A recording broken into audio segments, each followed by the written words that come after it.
په خوست کې د پاکستان د بې پیلوټه الوتکې برید او د ملا یعقوب مجاهد نادرک کېدل. سلام، ستړي مه شئ، وخت مو پخیر.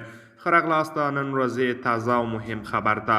په سر کې یادونه کې که چیرې تاسې زموږ یوټیوب چینل نه وي سبسکرایب کړی، د تازه او مهمو خبرونو لپاره در سره پښتو نیوز چینل سبسکرایب کړئ. په خوست کې د پاکستان د بې پیلوټه الوتکې له تازه برید سره د طالبانو دفاع وزیر ملا یعقوب مجاهد بیا نادرکه دی او د مخکینیو بریدونو برعکس لږ تر لږه پر پاکستان لفظي برید یې هم نه لیدل کیږي.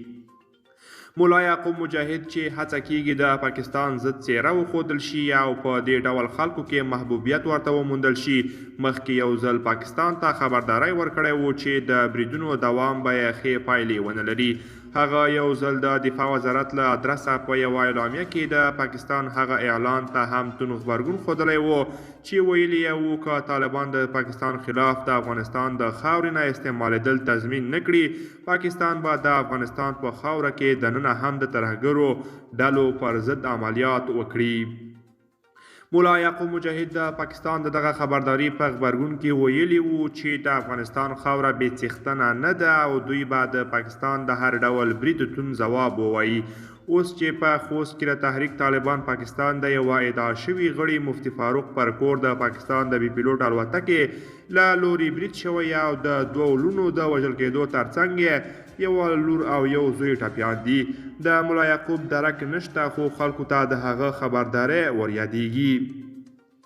ډیرو افغانانو چې په ټولنیزو رسنیو کې د آزادانه لیکلو فرصت ورته مساعد دی د ملا یعقوب د نادرکۍ اعلانونه خپاره کړي او پوښتلي یې دي چې ملا یعقوب مجاهد چیرته دی.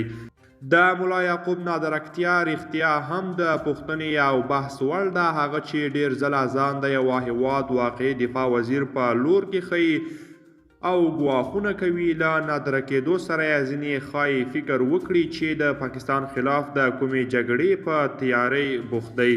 له دې ورخوا د پاکستاني لیکوال حسن عباس کتاب لا هم د رسنیو سرټکی دی چې د طالبانو د بیا واکمنېدو په اړه یې لیکلي او د پاکستان د ورته بریدونو پر وړاندې د ملا یعقوب مخکینی خبرداری باره کې پکې بحث کړی. حسن عباس لیکلي چې پر خوست د پاکستان د مخکینیو بریدونو په غبرګون کې پاکستان ته د ملا یعقوب بریدونو د خبرداری په اړه د پاکستان د پوځ یو مشر پوښتلي وو، وایي هغه ورته ویلي وو چې د ملا یعقوب کورنۍ اوس هم د دغه هیواد په کراچۍ ښار کې ژوند کوي او د پاکستان په چارتر الوتکو کې له افغانستانه د خپلې کورنۍ د لیدو لپاره کراچۍ ته ورځي. قدرمنو دوستان، دا و زموږ د نن ورځې چمتو کلی خبر. تر بیا ښه وخت.